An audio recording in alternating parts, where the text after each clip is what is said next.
When my best friend became the school shooter, and everyone bet on his breakdown, until I found him holding a gun like it was just another game. When I asked him why, he smirked and said, "Well, I'm the school shooter now, right? Might as well play the part." I stayed silent. That was 3 weeks ago. Yesterday, he was crying in my DMS. My buddy Jonathan was the reason why nerds and jocks ate lunch together. Star quarterback who somehow got the Discord kids talking to cheerleaders, metalheads helping student council, AP kids at stoner parties. He was the school spark, the kid who made our high school feel like one big friend group instead of 100 separate ones. Summer before junior year, his parents died. Drunk driver hit them head on coming back from his college tours. He came back to school 60 pounds lighter, hollow eyes, black hoodie pulled up every day. Quit football. Dumped Sarah. Told her to stay away for her own good. Moved in with his grandma who had dementia and forgot his name daily. The kid who never stopped talking hadn't said a word in 2 months. All those friend groups he built started fracturing without him. He ate lunch in empty classrooms, walked with his head down, flinched when lockers slammed. That's when the jokes started. Kevin's definitely gonna shoot up the school. People he'd brought together now made school shooter bingo with squares like wears black, sits alone, doesn't talk. The group chat he'd created freshman year became a Kevin watch, posting creep shots of him with captions like, "Day 47 of silence, planning something big." Even I started checking exits when he walked in, sitting where I could see his hands. But I still ate lunch with him in those empty classrooms because that's what friends do. He'd just stare at nothing while everyone placed bets on when he'd snap. Sarah got bullied for dating the future killer. Former teammates crossed hallways to avoid him. The week before Thanksgiving, everything escalated. Monday, Kevin's grandma had a stroke and died alone while he was in chemistry. He found out through the office intercom calling him down. Tuesday, Brad's crew surrounded him in the parking lot, making finger guns, screaming, "Where's your hit list?" Loud enough for teachers to hear. They laughed. Tuesday night, someone leaked Kevin's address online with, "School shooter lives here, stay armed." His house got egged, windows broken, killer spray painted across the garage. Neighbors called cops on him for standing in his own yard. Wednesday was catastrophic. Morning started with fake wanted posters in every bathroom. Kevin's yearbook photo with crosshairs. Armed and dangerous, do not approach. During second period, Brad pulled the fire alarm. When everyone evacuated, he screamed, "Kevin's got a gun!" The stampede was instant. Kids trampled, everyone filming Kevin standing there with empty hands up. Then during lunch, someone actually called 911, told them active shooter Kevin Lopez was in the building. Full lockdown. SWAT. Helicopters. News crews. They slammed him face first into the calculus floor. AR-15s pointed at his head, zip-tied him while everyone filmed. Searched everything. Found nothing. Principal made Kevin apologize to the school for causing panic. After that, complete isolation. Nobody would go near him. Teachers moved his seat to the back corner. Some refused to call on him. Partners wouldn't work with him. Their parents called threatening to sue. The cafeteria would empty when he walked in. Even freshmen who didn't know him avoided him. Their parents had seen the news. Local student suspected in school threat. His name forever linked to those headlines. Kevin stopped coming to school. Friday night, 10 days after Kevin disappeared from school. He wasn't answering texts. I couldn't focus on anything. So around 11 p.m. I just drove to his house. His front door was unlocked. Found him in the basement playing Call of Duty, like we used to freshman year. Except there was a Glock 19 on the coffee table next to his Mountain Dew. 2 boxes of ammo. The junior class yearbook opened to our grades photos. 31 faces circled in red. "Yo," he said, not looking away from the screen. "Been waiting for you."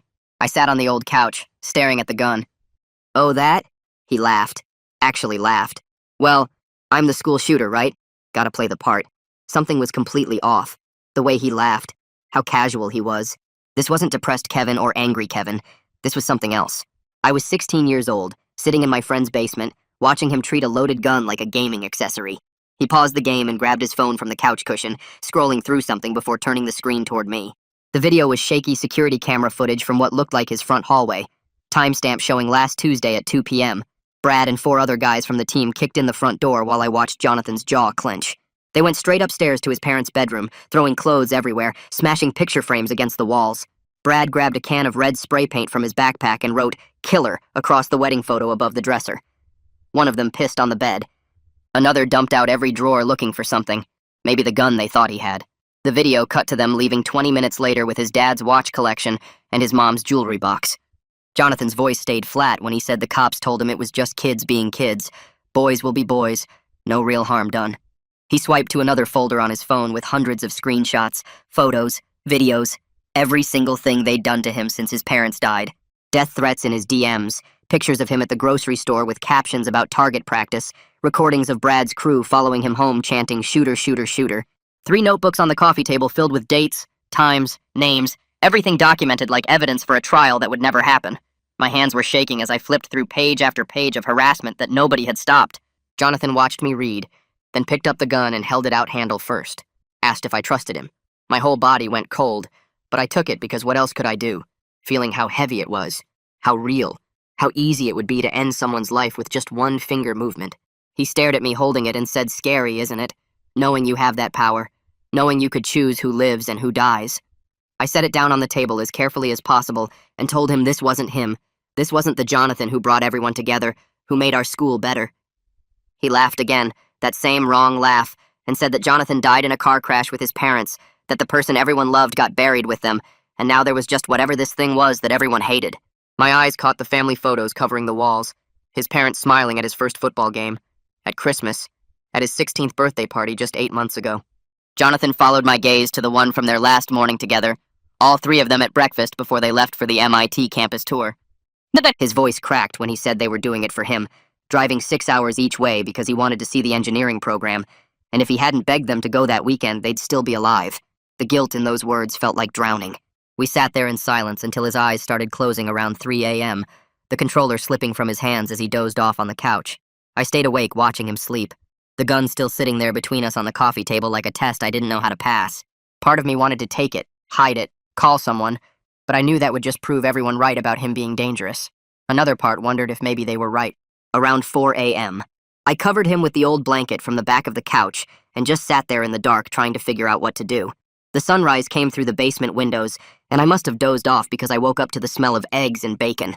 Jonathan was in the kitchen acting almost normal, humming some song from freshman year while he cooked breakfast like we used to do after sleepovers. The gun was gone from the table. But he slid a plate toward me and mentioned he was thinking about Monday, whether he should go back to school or not, said everyone was expecting him to do something and asked what if he just didn't show up at all. Before I could answer, my phone buzzed with texts from Sarah asking if I'd seen Jonathan, if he was okay, because the group chat was going crazy with Brad's crew posting about finishing what they started on Monday, about making sure the shooter problem got solved permanently. I showed Jonathan the messages, and he didn't even look surprised, just kept eating his eggs and said they wouldn't stop until something broke, either them or him. No middle ground anymore. After breakfast, he pulled out his laptop and showed me emails between him and some lawyer his parents had used for their will. The lawyer said he had a strong case against the school for failure to protect him, that the evidence was overwhelming, but warned it would take years and probably make things worse before they got better. Jonathan laughed at that last part and said justice through proper channels was the biggest joke he'd ever heard. We went outside even though it was freezing, sitting on the deck chairs his dad had built last summer, and for the first time since the accident, he actually talked about his parents. How his mom would have known exactly what to say to make this better. How she always had the right words when things got bad. How his dad would have walked into that school and raised hell until someone listened, would have protected him like fathers are supposed to protect their sons. He stared at the empty house next door where his grandmother used to live before the dementia got bad, before she forgot his name, before the stroke took her too. His voice got quiet when he said he was 17 years old and completely alone, that everyone who was supposed to protect him was gone, and everyone left wanted him gone too. I'm trying to understand how Jonathan went from being the person who connected everyone to becoming so isolated. Did losing his parents somehow break whatever special thing he had that made people trust him? The doorbell rang hard 3 times and we both froze. Jonathan grabbed the gun from the coffee table and shoved it behind the couch cushion. He pointed at the yearbook and I closed it fast, sliding it under a pile of old magazines. Through the basement window, we could see red and blue lights flashing against the house. Jonathan went upstairs first and I followed, my hands shaking. 2 cops stood at the door with their hands on their holsters. Behind them, I could see Sarah in her car, her face white. The officers asked if everything was okay, and Jonathan smiled. Actually smiled, like nothing was wrong. He showed them the broken windows from last night, the spray paint on the garage, the eggs dried on the siding. His voice stayed flat and calm while he explained how kids had been attacking his house for weeks. The younger cop kept looking past him into the house, trying to see inside. Jonathan stepped aside and invited them in, which made my stomach drop. They walked through the living room, checking corners, looking behind furniture. Jonathan followed them around, pointing out more damage. A brick someone threw through the kitchen window, threatening notes shoved under the door. The officers asked about weapons, and Jonathan shook his head, said he didn't feel safe having guns around when he was this stressed. I had to look away because the lie came out so smooth. A black sedan pulled up and Detective Thompson got out, tall guy with gray hair.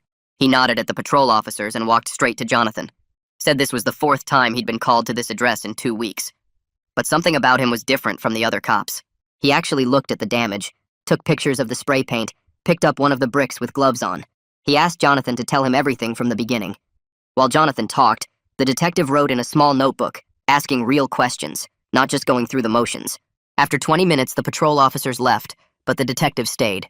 He walked around the house again, this time looking at angles, checking sightlines from the street. Sarah came to the door, and the detective let her in. She ran to Jonathan and hugged him, crying into his shoulder. Jonathan just stood there with his arms at his sides. The detective watched them for a moment, then said he'd be in touch. After his car pulled away, Jonathan stepped back from Sarah. He thanked us for stopping him, said he almost gave them what they wanted, almost proved them right, but his voice was empty, like he was reading lines from a script. Sarah started crying harder, saying she was sorry for everything, for not standing up for him at school. Jonathan just stared at the wall behind her. About an hour later, a Range Rover screeched into the driveway. Sarah's parents got out, her dad's face purple with rage. He pounded on the door so hard the frame shook. When Jonathan opened it, her dad grabbed Sarah's arm and yanked her toward the car. He said if Jonathan contacted her again, he'd call the police, get a restraining order, make sure Jonathan never saw her again. Sarah fought back, screaming that Jonathan was the victim, that everyone was destroying him. Her mom grabbed her other arm and they dragged her to the car while she kept screaming. Jonathan watched from the doorway without any expression at all. After they drove off, he closed the door and walked back to the basement. I followed him down and he went straight to his computer. He pulled up folder after folder of video files. Every attack on his house was there, filmed from hidden cameras he'd installed weeks ago. The egging, the spray paint, Brad's crew surrounding him, even tonight's police visit. He said he was building a case, either for court or for after. I didn't ask what after meant. He showed me timestamps, dates, faces clearly visible in the footage. He had their names typed out, their addresses, their parents' phone numbers, everything organized in spreadsheets like evidence files. I went to use the bathroom upstairs and noticed his bedroom door was open. Under his bed, I could see textbooks sticking out. When I pulled them out, they were chemistry books, advanced stuff about reactions and compounds. There was a notebook filled with formulas, diagrams of molecular structures. I shoved them back, but my hands were shaking worse now. Jonathan called up asking if I wanted pizza, and I said sure, trying to sound normal. Sunday morning came and we were still in the basement. We ordered Domino's and put on Netflix, pretending everything was fine, but I kept looking at where the gun was hidden behind the cushion. Jonathan caught me looking and said I was scared of him now too. Said that was good. Maybe I'd survive this. I tried to laugh, but nothing came out. My phone started blowing up with notifications. Brad had posted a video online, yesterday's scene at Jonathan's house edited to make it look like Jonathan had threatened them first. The video already had thousands of views and hundreds of comments. People were calling for Jonathan's arrest, saying he should be locked up, put in a mental hospital. Some comments had Jonathan's address, his photo, even his grandma's obituary. Jonathan read them over my shoulder, his face blank. The house phone rang and Jonathan put it on speaker. Principal Foster's voice filled the room, saying he was scheduling an emergency meeting for Monday morning. He said there were serious concerns about Jonathan's threatening behavior toward other students. Jonathan started laughing. Real laughter, but wrong somehow. He hadn't been to school in 2 weeks, but somehow he was still the threat. After he hung up, Jonathan walked upstairs to his parents' room. I followed and found him standing in the doorway. The room was exactly how they'd left it, except for Brad's spray paint across their bed. Jonathan said he used to come here to smell their clothes, to pretend they were just at work. Now it just smelled like paint and broken glass. His voice cracked and he covered his face with his hands. The doorbell rang again and we both jumped. Detective Thompson was back, standing alone on the porch. He came in and sat at the kitchen table, pulled out his notebook again. He said he'd been investigating the pattern, found similar cases at other schools. Kids targeted until they snapped, then blamed for the breakdown they'd been pushed toward. He looked right at Jonathan and said Jonathan wasn't the first, but they could make sure he was the last. Thompson pulled out a thick folder from his bag and spread papers across the table, pointing at donation records showing Brad's dad had given the school $300,000 over 5 years. His finger moved to transfer records of 6 kids who'd left Westfield High after run-ins with Brad, their parents' complaints buried in administrative files marked resolved. Jonathan stared at the papers while Thompson showed us emails between Brad's father and the principal, messages about keeping things quiet and protecting the Mitchell family reputation. I felt sick looking at photos of other kids Brad had targeted, their faces hollow like Jonathan's was now, reading their parents' desperate letters that went nowhere. Thompson explained how Brad picked vulnerable kids, ones already dealing with problems, making them easier to break and harder to believe. Jonathan just sat there tracing his finger over one name, a kid who'd attempted suicide last year after Brad's campaign against him. The detective needed Jonathan to testify, to finally stop this pattern. but Jonathan wouldn't even look up from the papers. I realized this went deeper than just bullying when Thompson showed us psychiatric evaluations from 3 former students, all diagnosed with PTSD after their time at Westfield. Jonathan finally spoke, saying justice wouldn't bring his parents back or fix what he'd become. Sunday afternoon, the doorbell rang, and Coach Harrison stood there holding a box of old game tapes, his face looking older than I'd ever seen it. He came in and admitted Brad's father had threatened to pull funding from the entire athletic program if he helped Jonathan, had made him choose between one kid and 40 others. The coach set up his laptop and tried playing highlights from when Jonathan was quarterback, touchdowns, and team celebrations, but Jonathan walked out of the room before the first play finished. Harrison followed him to the living room and revealed he'd been keeping records of every time the administration ignored reports about Brad, had emails and meeting notes going back 3 years. He needed Jonathan to help him take it to the school board, to finally expose the cover-ups, but Jonathan asked why he should save other kids when nobody saved him. The coach left the tapes on the coffee table, said he'd be at the board meeting Tuesday whether Jonathan came or not. I found Jonathan later in his grandmother's old room, sitting on her bed holding orange prescription bottles, counting pills she'd saved over months of cancer treatment. He said she'd been saving them for when the pain got too bad, except she died before she needed them, and now here they were. The way he held those bottles, turning them over in his hands, made my stomach drop because I knew what he was thinking without him saying it. I grabbed the pills, but he didn't fight me, just sat there staring at where they'd been in his hands. That evening, Sarah showed up even though her parents had forbidden her from coming near Jonathan's house, carrying a backpack full of printed screenshots and USB drives.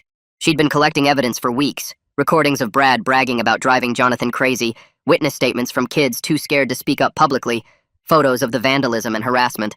She spread everything on the kitchen table, begging Jonathan to fight back the right way, through the system, to let the evidence speak instead of violence. So Jonathan had cameras recording everything his whole time? The way he organized all that evidence in spreadsheets makes me wonder if he planned to get pushed this far, or if he just started preparing when things got bad. Jonathan listened, then went to his room and came back with 3 binders, each one labeled with dates going back 6 months. Inside were his own records, every incident documented with times and witnesses, copies of reports he'd filed with police and school counselors, recordings of Brad's threats, photos of injuries, even security footage he'd somehow gotten from local businesses. He showed us responses from authorities, form letters saying they'd investigate, case closed stamps on reports, emails from the principal suggesting Jonathan consider transferring schools for his own well-being. Sarah started crying, looking at how thorough he'd been, how hard he'd tried to do things right before everything fell apart. We were still going through papers when we heard engines outside, Brad's truck and 2 others pulling up, music blasting and voices shouting. Bottles started hitting the house, glass breaking against siding and windows, Brad's voice screaming about Jonathan being a psycho who should just kill himself already. Someone got out with a baseball bat and started smashing the mailbox, the metal clanging with each hit while they laughed and filmed it. Jonathan stood up calmly and walked to where he'd hidden the gun behind books on the shelf, loading it with the same mechanical precision I'd seen in the basement. He said they wanted a monster, so maybe it was time to give them one, and started walking toward the front door. I tackled him from behind and we crashed into the coffee table, wrestling for the gun while Sarah screamed for us to stop. The gun went off, the bullet punching through the ceiling and sending plaster raining down, the sound so loud it made my ears ring. Outside, Brad's crew went silent for a second, then tires squealed as they sped away, not knowing they'd almost died, thinking it was just another night of fun. Jonathan went limp under me, like the gunshot had broken whatever spell he was under, and we just lay there breathing hard with Sarah crying above us. Within 3 minutes, Detective Thompson was at the door, and I realized he'd been watching the house the whole time, waiting outside in an unmarked car. He took the gun as evidence, bagged it carefully while checking the ceiling damage, then said it was self-defense given the documented pattern of harassment. But we all knew how close it had come, how different this night could have ended, and Thompson's hands shook slightly as he sealed the evidence bag. Nobody slept that night.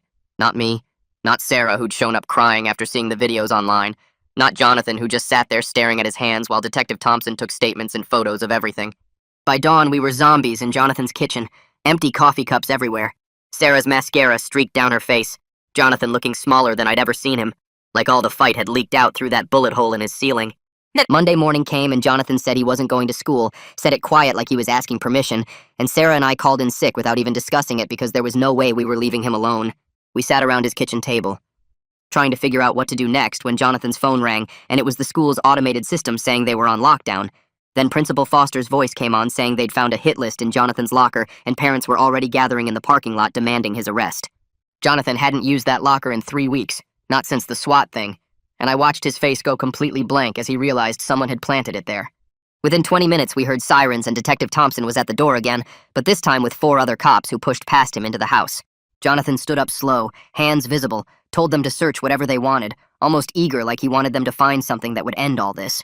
They tore through everything, found his chemistry textbooks from last year, the cheap security camera he'd bought to record the harassment, 3 notebooks where he'd been documenting every incident with dates and times and names. Detective Thompson kept trying to control the situation, but the other officers were treating it like a raid, one of them shoving Jonathan against the wall to pat him down, even though he was cooperating completely. Sarah pulled out her phone and started live streaming on Instagram, narrating how Jonathan was being targeted, how the evidence was obviously planted, and within minutes, hundreds of comments were pouring in. I watched over her shoulder as kids from our school called him a monster, said they always knew he was dangerous, that he should be locked up forever. And these were people I'd sat with at lunch just last week. Then one officer found Jonathan's observation notebook, the one where he'd been writing down who said what about him, trying to track the patterns of harassment, and immediately called it a kill list, even though Jonathan kept explaining it was documentation for his own protection. They cuffed him right there in his living room, arrested him for making terroristic threats, and Jonathan didn't even resist, just looked at me with these dead eyes as they read him his rights. Sarah and I followed them to the station in my car, her still streaming everything until her phone died, both of us watching them process Jonathan like he was already convicted. They fingerprinted him, took his mugshot, strip-searched him, put him in Orange County jail clothes, and through the glass doors I could hear 2 officers talking about how they'd stopped another school shooting just in time. Coach showed up with a lawyer he'd hired Houston. His retirement savings, this woman in a wrinkled suit who immediately started fighting the charges, pointing out the timeline didn't match, that Jonathan couldn't have put anything in a locker he hadn't opened in weeks. But the desk sergeant just shrugged and said that was for the courts to decide. Jonathan's arrest was already trending on Twitter. Someone had leaked his mugshot, and the headline was, "Local teen arrested for school shooting plot." They let me see him for 5 minutes in the holding area, and through the bars, Jonathan looked almost peaceful, like a weight had been lifted off him. "It's over," he said, not even looking at me. "One way or another, it's finally over." That's when I realized he might not even fight the charges, might see jail as the only escape from what his life had become. Sarah's parents showed up around 6 that evening, but not to help. They came to file a restraining order against Jonathan, saying he was a danger to their daughter. Sarah completely lost it, screaming at them in the middle of the police station about abandoning someone who needed help, about being cowards, about how they were part of the problem. And other parents there for different reasons started recognizing her from the live stream, whispering and pointing. Then Brad's father walked in with the school board president, both of them in suits like they'd come from some emergency meeting, demanding to speak to whoever was in charge about pressing maximum charges. They had a folder full of screenshots from social media, the photo of the gun from last night, printouts of T. He hit list from the locker and kept using words like clear and present danger and preventable tragedy, while Detective Thompson tried to argue that the evidence didn't add up, but he was just one detective and they had the principal, the superintendent, and half the school board on their side. Jonathan's lawyer pulled out his laptop and connected it to the conference room screen, showing grainy black and white footage from Sunday night at 2:47 a.m. Everyone watched Jake Matthews, Brad's best friend since middle school. Jimmy opened Jonathan's old locker with a crowbar and shoved papers inside before spraying something on the metal and slamming it shut. The prosecutor barely glanced at the screen before pushing the laptop away and saying it didn't matter because Jonathan still brought a gun to school property and multiple witnesses heard him make threats. Detective Thompson slammed his folder shut and walked out while the superintendent started talking about zero-tolerance policies and making examples. 3 hours of arguing later, the judge set bail at $50,000, and Jonathan sat there staring at his handcuffed wrists like they belonged to someone else. Coach Harrison showed up with a cashier's check Tuesday morning, didn't say a word, just signed the papers, and drove Jonathan home in his pickup truck. The house looked like a war zone with every window covered in plywood, killer still bleeding through the white primer someone had tried to paint over it, and fresh eggs dripping down the siding.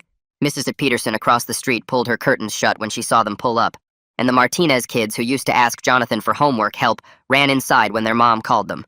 I helped Jonathan carry his stuff inside while Coach waited in the truck, engine running, like he couldn't get away fast enough once he'd done his good deed. The email from school came while we were pulling moldy food from the fridge. Just 3 sentences saying Jonathan was expelled pending criminal proceedings and banned from all school property, including graduation. Jonathan read it twice, deleted it, then went back to scraping dried egg off the kitchen window without saying anything about MIT or any other college that would never want him now. Sarah called me that night crying because she'd seen Brad's group chat where they were planning to handle things ourselves since the courts were taking too long, complete with detailed plans about making it look like Jonathan killed himself out of guilt. She'd screenshot everything but knew from experience that cops would just call it kids being dramatic online, the same way they'd ignored all the death threats Jonathan got before everything went bad. The notebooks where Jonathan tracked who said mean things about him are making me wonder, did writing everything down help him feel less alone? Or did seeing it, All on paper, make things worse. Wednesday morning, Jonathan started boxing up his parents' stuff to sell, pulling his dad's engineering books off shelves, wrapping his mom's ceramic collection in newspaper, each piece another memory of the family dinners and movie nights that would never happen again.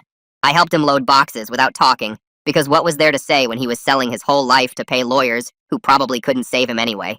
Detective Thompson showed up Thursday afternoon with his badge and gun in a cardboard box. Said Brad's father filed a complaint about bias and got him removed from the case, and the new detective from the state already decided Jonathan was guilty and should be tried as an adult. Thompson sat on the porch steps and warned us off the record that they were going to destroy Jonathan to send a message about school violence, make him the poster child for zero tolerance whether he deserved it or not. Friday, the lawyer met with Pro. Secutors who acknowledged the hundreds of pages documenting Jonathan's harassment, but said it didn't excuse his escalation.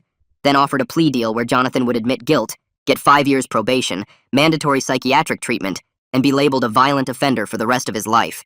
Jonathan signed the papers to sell the house that afternoon, then sat in his empty childhood bedroom staring at the ceiling while I played video games on my phone because being there was all I could do. Tuesday night, everything exploded when Brad showed up with 10 other guys carrying baseball bats and crowbars, surrounding the house and screaming for Jonathan to come out and face them like a man. Jonathan walked to the living room window and just stood there, visible through the broken blinds, not moving or reacting while they smashed the mailbox and started throwing rocks at the plywood covering the windows. I called 911 while Sarah went live on Instagram, streaming Brad swinging his bat at the front door, trying to break it down while his friends cheered and thousands of viewers started commenting about what they were watching. Jonathan stayed perfectly still at the window, hands at his sides, making no aggressive moves even when a rock broke through the plywood and glass showered around him. The comments on Sarah's stream started shifting from calling Jonathan a killer to asking why nobody was stopping Brad, why the cops weren't there yet, why Jonathan wasn't even trying to defend himself. When the police finally arrived, they arrested Brad's whole crew, but also cuffed Jonathan for instigating by standing at his window where they could see him, and Sarah kept streaming as they dragged him to a separate car while Brad got helped into the ambulance for his injured hand. The double standard was so obvious that #justice for Jonathan started trending within an hour, thousands of people finally seeing what we'd been trying to tell them all along about who the real victim was. Within 2 hours, news vans started showing up at Jonathan's house and mine, too. Reporters knocking on doors asking for interviews about the viral video that was now everywhere. My phone wouldn't stop buzzing with notifications as #justice. For Jonathan hit 1 million mentions and other kids from across the country started sharing their own stories about being labeled potential shooters just for being quiet or wearing black or sitting alone. Jonathan got released from custody around midnight, but refused to talk to any of the reporters camped outside the police station. Just walked past them with his head down while they shouted questions about how it felt to be wrongly accused. The next morning, he texted me that he wasn't doing any interviews because he didn't want to be anyone's poster child for bullying or become some kind of symbol when all he'd ever wanted was to finish high school and go to college like a normal person. By Wednesday, the school board had called an emergency meeting about the harassment allegations, and the auditorium was packed with angry parents, some demanding Brad be expelled while others still insisted Jonathan was dangerous and shouldn't be allowed back in school. Sarah stood up and played the recordings she'd been making for weeks on her phone, Brad's voice echoing through the speakers calling Jonathan a killer, planning the fake 911 call, laughing about how they'd get him arrested or maybe even shot by cops. The room exploded with parents yelling at each other, someone's dad shoving Brad's father when he called Sarah a liar, security guards rushing in to break up 3 different fights while the school board members just sat there looking terrified. Brad's father grabbed the microphone and threatened to sue everyone in the room for defamation, the school for allowing the harassment, Jonathan for emotional distress to his son, even Sarah for illegal recording. But then 4 other kids stood up and started telling their own stories about Brad targeting them over the years. One freshman showed texts where Brad threatened to spread fake nudes of her. Another kid had videos of Brad's crew jumping him behind the gym. A special needs student's mom read emails about Brad mocking her son's stutter until he stopped coming to school. Principal Foster stood up, said he was resigning effective immediately, and walked out while parents were still screaming at each other about lawsuits and criminal charges. 2 days later, the prosecutor dropped all charges against Jonathan, but the damage was already done because every college that had been interested in him had withdrawn their offers after seeing his name connected to school shooting threats in the news. Jonathan just shrugged when he told me, said he won the case but lost everything anyway since his parents were still dead. His grandma was gone. His reputation was ruined forever no matter what any court decided. That weekend I noticed he'd started giving stuff away. Handed me his dad's watch saying I should have it since I'd been the only real friend through everything.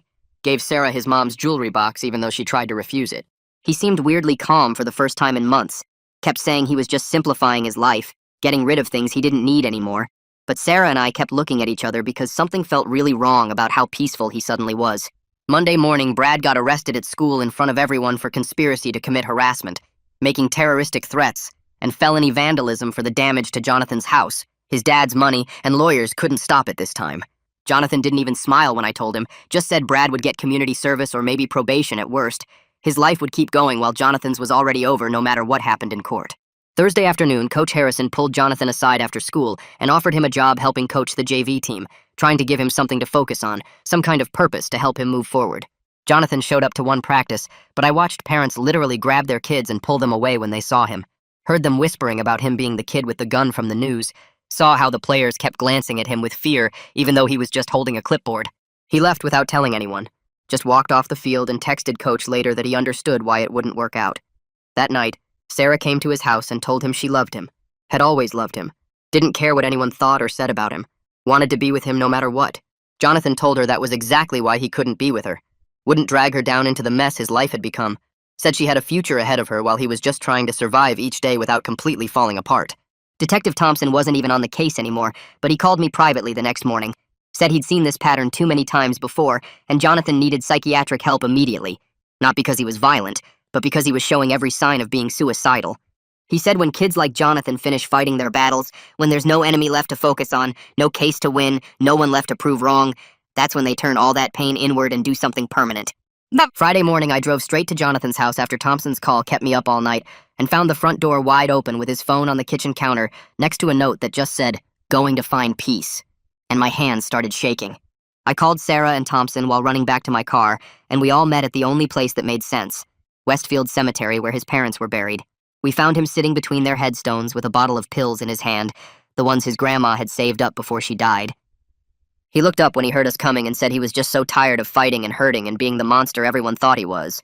I sat down next to him and started talking about freshman year, about how he got the theater kids to come to football games and the jocks to watch the school play. Sarah reminded him how he taught the debate team to play poker and got the stoners to join student government. Thompson stayed back, but I could see him ready to move if needed.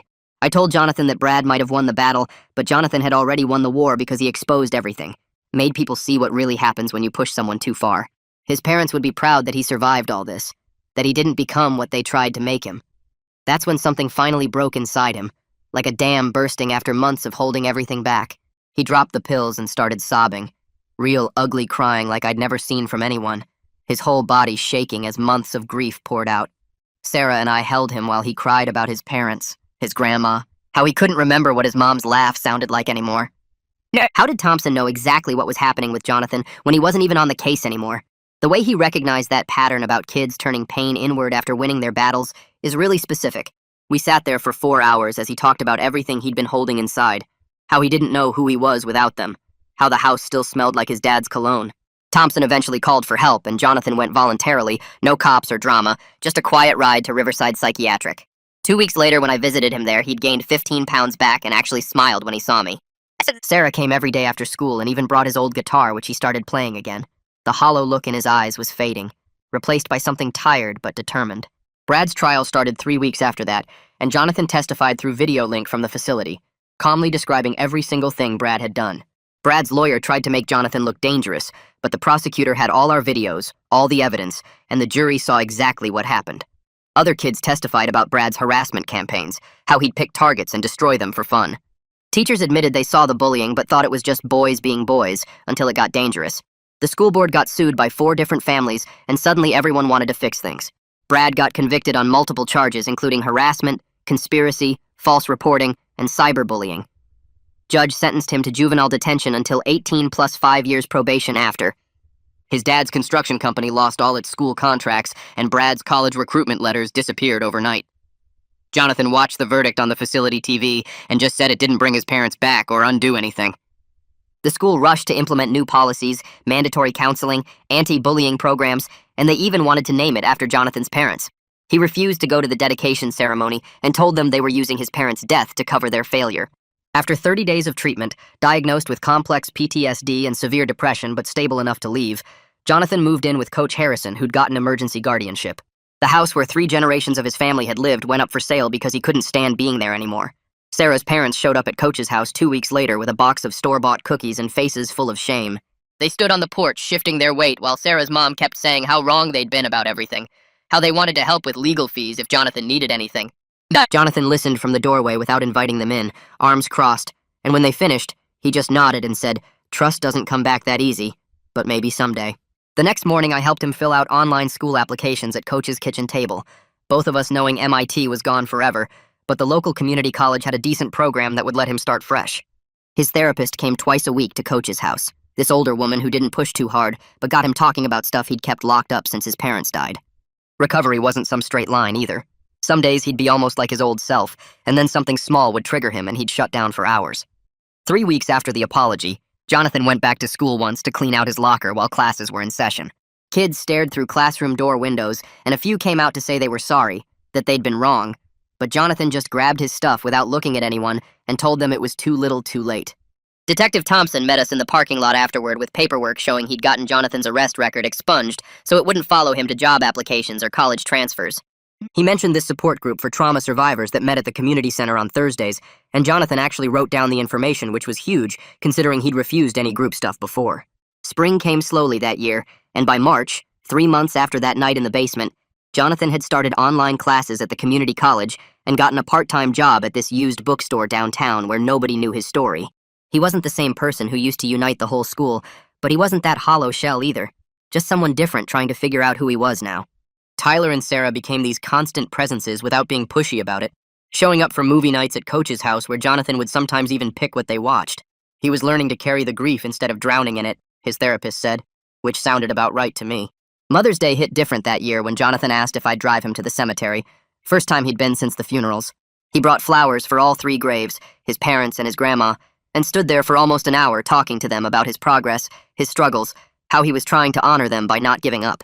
The therapy group turned out to be good for him too. Bunch of people who'd been through different kinds of hell, but understood that specific weight of carrying trauma. When he finally shared his story after going for 6 weeks straight, the whole room just nodded because they got it. Saw him as human instead of victim or threat. By late May, we were meeting at this coffee shop near the community college campus. Jonathan actually talking about his classes and his job like normal stuff mattered again. This woman recognized him from the news coverage and started walking over, but her friend pulled her away, and Jonathan didn't even notice because he was showing us this book about quantum physics he'd been reading at work. 6 months after that night in the basement, Jonathan started helping coach youth football at the community center, not at our high school, but somewhere completely new, where his story wasn't the first thing people knew about him. When this 10-year-old kid broke down during practice about his parents getting divorced, Jonathan sat with him on the bleachers for 20 minutes, told him pain doesn't disappear, but it does become something you can carry. The kid listened and calmed down, and Jonathan realized out loud that he might actually make it through this, different and scarred but alive, and finally choosing to stay that way.